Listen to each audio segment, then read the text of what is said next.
Hey, same day. In another video, Alex, my friend, also asked me what my relationship with I Ching is.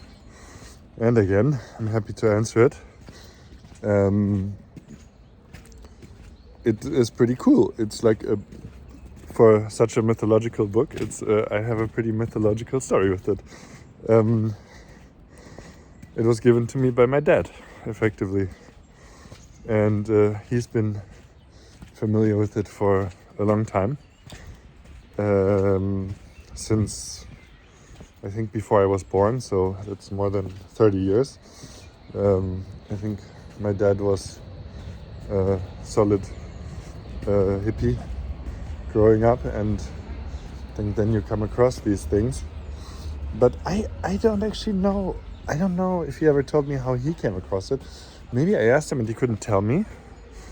But yeah, the I Ching can be found in pop culture here and there as well.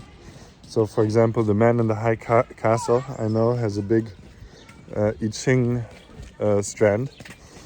Like strongly, there's even like a guy called Baines. Is that right? I think so. And Baines is the person who translated the I Ching to English from German, actually. So the original is, of course, in Chinese. And the first person who translated the I Ching was towards the west was Richard Wilhelm, who was a German. And he translated it to German. He was a Christian. Oh, there's a squirrel. It's still there? Under the car now. There. Oh, okay. Nice. Yeah, so Richard Wilhelm was a Christian missionary who spent a lot of time in China in the, I think, early middle 20th century. I want to say early 20th century, so the early 1900s. And yeah, I think he was a big fan of China, and he translated, he got deep into Chinese culture, effectively. So he ended up being a very good candidate to translate the I Ching, and he just did it, and it must have been a shitload of work. But the great thing about the I Ching is that it's sort of it's very mathematical, systematic. I mean, basically, it's like a 6-bit binary code, because it's hexagram, so it's like the numbers from 1 to 64, or if you're in bit, it would be 0 to 63. And I think it's funny. I think a German is actually a pretty good candidate to translate this, because it's very systematic, and I think that's very much in the German spirit. And I think that's part of why I like the I Ching as well. And it's very easy for me to read, because the first translation is German. So and it really appeals to me, because it's both mythical and mathematical. I don't know, it's just right. Anyway, so the first some action behind me. The first translation to English was from German, actually. So very funny. And another funny fact, and I have a longer video about that actually on my YouTube channel, where I read this out, is that Richard Wilhelm was friends with both Carl Jung and Hermann Hesse. And if you, like, Jung is a mythologist anyway, and Hesse basically as well. And if you read the Glass Bead game by Hesse, which I haven't, by the way, for some reason, I don't know, maybe I'm not ready for it or something. But if you read that, the I Ching makes an appearance. I'm not even sure, maybe the Glass Bead game itself is sort of a reference for the I Ching. But I'm not sure. Like I said, I haven't read it. So there's a really cool historical bit in which the three great like 3 people who have strongly influenced me are actually homies, which is like no surprise. But yeah, Jung, Hesse, and Wilhelm have crossed paths. I mean, they weren't like homies, but they shared the same timeline, and they have been, I believe, in the same room together and have definitely influenced each other significantly. So anyway, this is just a bit of a history lesson.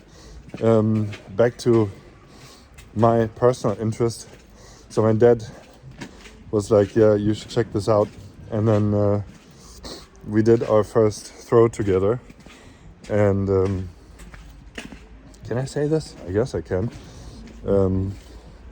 We were on a tiny bit of acid when we did that. That was pretty cool. That made the whole endeavor a lot more meaningful. And yeah, I did a first throw. This gets pretty personal, but I don't know. I don't mind, I guess. My first question to the I Ching was, how will my relationship with women change? Because that was something that at the time I was in a relationship, but it was, I don't know, I still feel like things weren't quite right. And it's funny because the I Ching is basically a large, is the, like,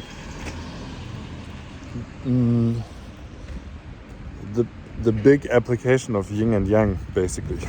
so it is all about the relationship between masculine and feminine powers. If you believe that, I certainly do.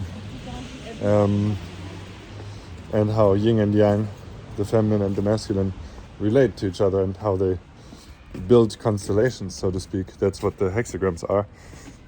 And so it's in a way quite a self-referential question to ask,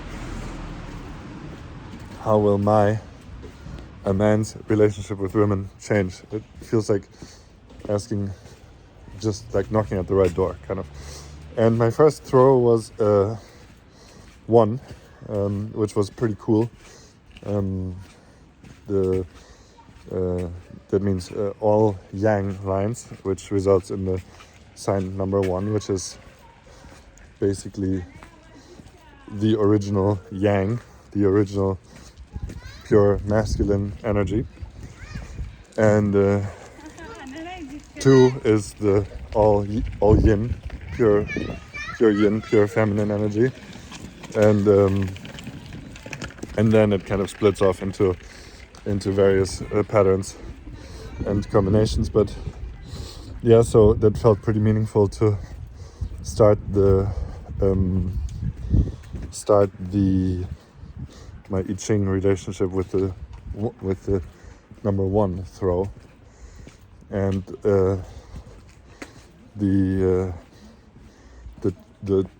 there was change. So the change sign was I think a 6, which is strife or argument. I'm not sure what it's called in the Bain's translation. I read this in German, Streit.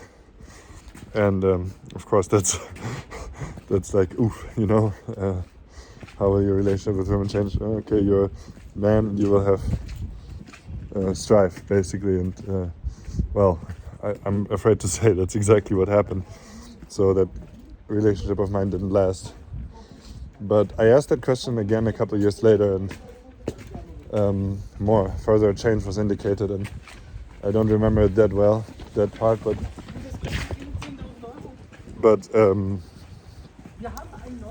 I did. People are stressed on the street. I did. My relationship with women did change, and I'm now in a beautiful and loving relationship, and so that's good, I would say. And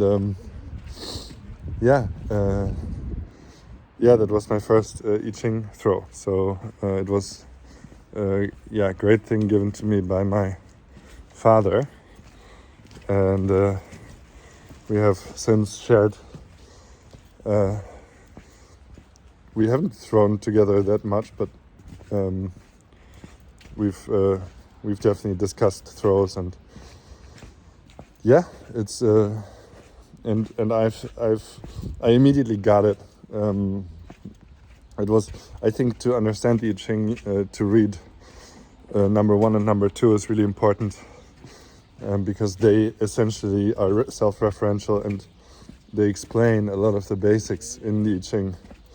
There's also a lot of explanatory text in the book of the I Ching that's not in the science. There are a few, like there's the part of it where it's just all the signs, all the hexagrams, but then there's some interpretative advice, but I've never read those parts. I've only really read the science or applied it. That's usually how I go about philosophy in general. I'm not so much into theory, I'm into application. And what else? Yeah, well, the other major factor in my journey with the I Ching was my good friend Louis, who I met in 2020, I believe, and we've since, worked a lot together. And the central point of our interest has pretty much been the I Ching. We found out quickly that we are both familiar with it, and he is actually the student of a guy called Jaap Voigt. Louis is Dutch and Jaap is also Dutch. And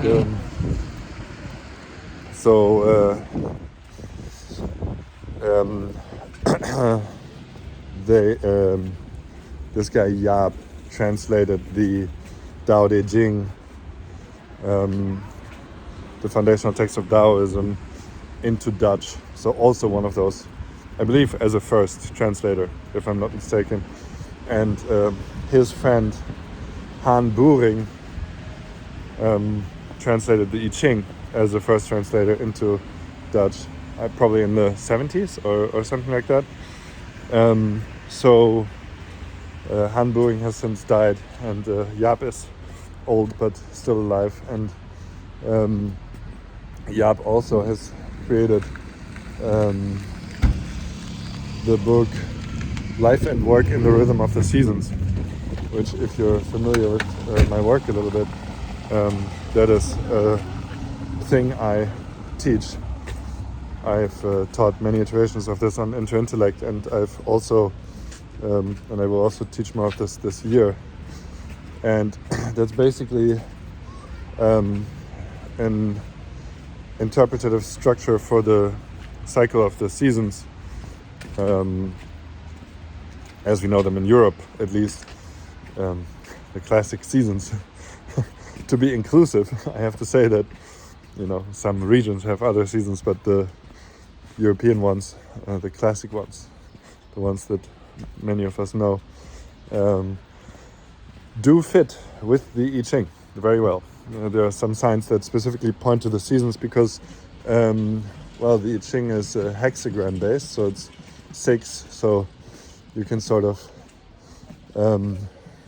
interpret summer as yang, masculine, high power, creative, forward energy, and yin as feminine, receptive, inwards, contemplative energy. That's winter. And then the hexagrams kind of stack up to summer and then stack up yin to winter, and that's sort of a cycle. And that's how life and work in the rhythm of the seasons works. And so that has really enriched, by studying this monthly with Louis and diving deep into the text, that's really enriched my view on the I Ching. And again, besides the easy, I have a client or somebody who wants to speak with me and wants to get an oracle reading.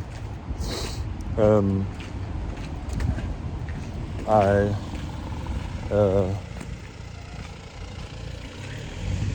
also have this great, other application framework available. It's and I enjoy that a lot. Sorry, I just got a bit distracted, but that's basically it. And yeah, that's my experience with the I Ching. I have throws that are deeply ingrained in my memory, especially with people who are near and dear to me, where I remember the question and I remember the throws, and they have changed my life in many ways, I think. I think a big part of how this changed my life and how being in touch with such an old text can change your life is that it gets you in touch with the divine. I mean, this is divination after all, right? So there's something divine going on, and there's nothing quite like being a bit skeptical or something, and then but engaging with it and asking a question and having a throw and having a read or discussing read with somebody who understands the text like me. And you know, I'm the like the way you ask your question, that was the other video I made, defines on what you can connect with in the text, and the more precisely you ask a question, the more you can have a sort of like the more hooks you have to hook onto the text. And so if you allow yourself to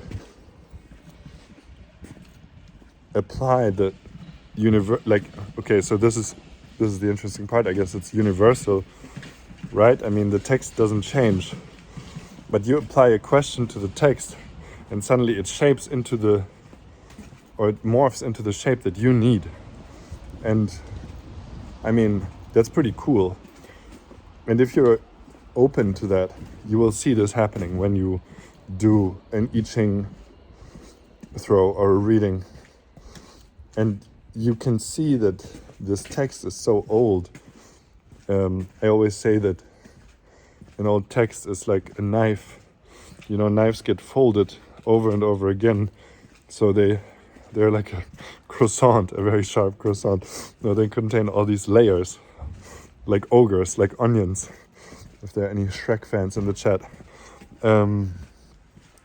But it gets folded.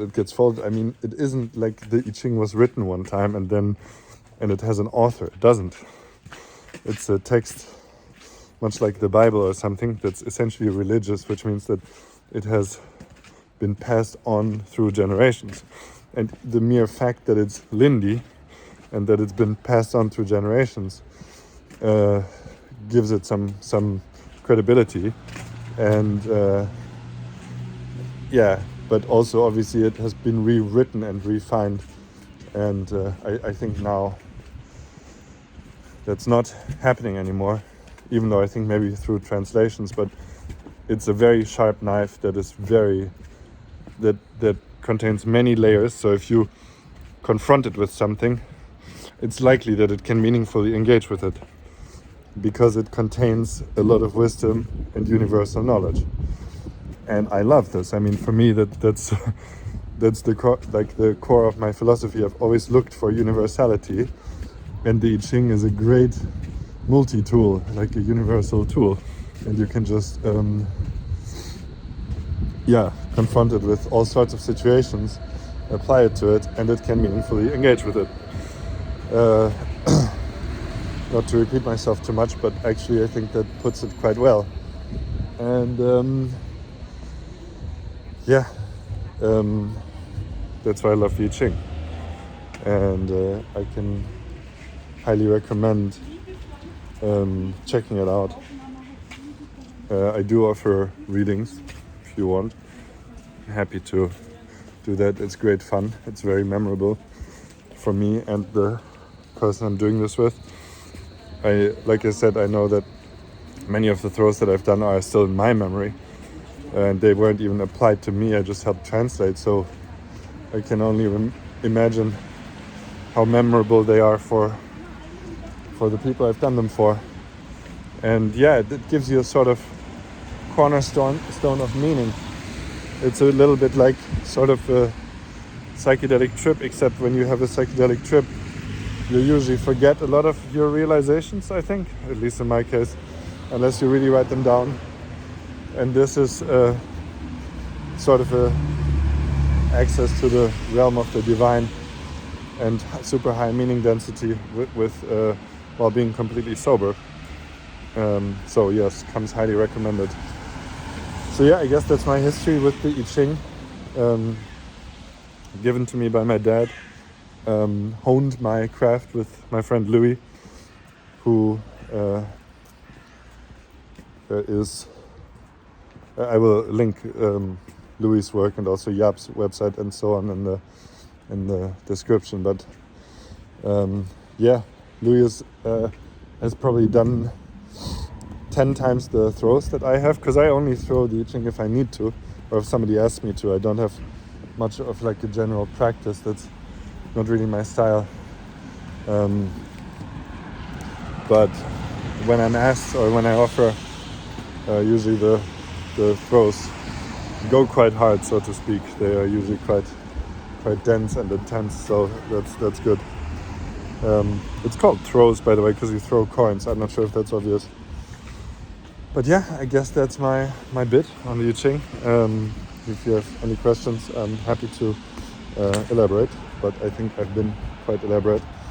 And yeah, you can buy the Baines translation. I recommend it. There are also other variations of the I Ching. There's an alchemical I Ching and so on, but yeah, whatever.